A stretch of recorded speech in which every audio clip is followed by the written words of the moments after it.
Justice വി.ആർ. Krishna Iyer വിടവാങ്ങിയിട്ട് ഇന്നേക്ക് 11 വർഷം. ആ ഓർമ്മദിനവുമായി ബന്ധപ്പെട്ട വാർത്തയിലേക്കാണ്.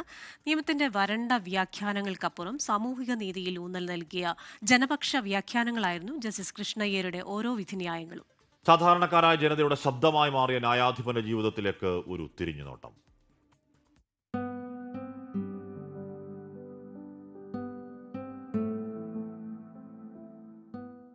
നിയമത്തെയും നീതിയെയും സാധാരണക്കാരന്റെ ജീവിത യാഥാർത്ഥ്യങ്ങളുമായി ബന്ധിപ്പിച്ച ന്യായാധിപനായിരുന്നു ജസ്റ്റിസ് വി.ആർ. കൃഷ്ണയ്യർ.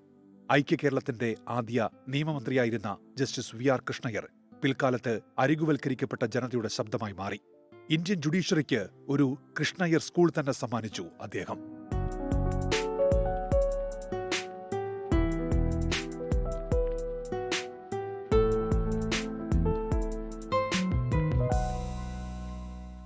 അച്ഛന്റെ വഴിയെ മലബാറിൽ വക്കീലായാണ് തുടക്കം.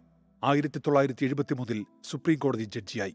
ജസ്റ്റിസ് പി.എൻ. ഭഗവതിക്കൊപ്പം പൊതുതാൽപര്യ ഹർജി എന്ന ആശയം വികസിപ്പിച്ചെടുത്തതും ജീവിക്കാനുള്ള അവകാശമെന്നത് മാന്യമായ ജീവിതം നയിക്കാനുള്ള അവകാശം കൂടിയാണെന്നും വ്യക്തമാക്കിയത് ജസ്റ്റിസ് വി.ആർ. കൃഷ്ണയ്യരായിരുന്നു. ജയിലുകളെ ശിക്ഷാ കേന്ദ്രങ്ങൾ എന്നതിനപ്പുറം പരിവർത്തന കേന്ദ്രങ്ങളാക്കി മാറ്റാനുള്ള പരിഷ്കാരങ്ങൾക്ക് നാന്ദി കുറിച്ചതും പരിസ്ഥിതി സംരക്ഷണം ഭരണഘടനാപരമായ കടമയായി ഉയർത്തിപ്പിടിച്ചതും അദ്ദേഹമാണ്. മുൻ പ്രധാനമന്ത്രി ഇന്ദിരാഗാന്ധിയുടെ തെരഞ്ഞെടുപ്പ് അസാധുവാക്കിയ അലഹബാദ് ഹൈക്കോടതി വിധി ചോദ്യം ചെയ്തപ്പോൾ പ്രധാനമന്ത്രി പദത്തിൽ തുടരാൻ അനുമതി നൽകിയെങ്കിലും പാർലമെന്റിൽ വോട്ട് ചെയ്യുന്നതിന് തടയിട്ട കൃഷ്ണയ്യരുടെ വിധി ശ്രദ്ധേയമായിരുന്നു. 2014 ഡിസംബർ 4 സാർത്ഥകമായ ആ ജീവിതത്തിന് തിരശ്ശീല വീണെങ്കിലും ജനപക്ഷത്ത് നിന്ന് ജസ്റ്റിസ് വി.ആർ. കൃഷ്ണയ്യർ എഴുതിയ വിധികൾ നീതിയുടെ പ്രകാശഗോപുരങ്ങളായി ഇന്നും നിലനിൽക്കുന്നു. ജസ്റ്റിസ് വി.ആർ. കൃഷ്ണയ്യർക്ക് 24-ന്റെ സ്മരണാഞ്ജലി. Research desk 24.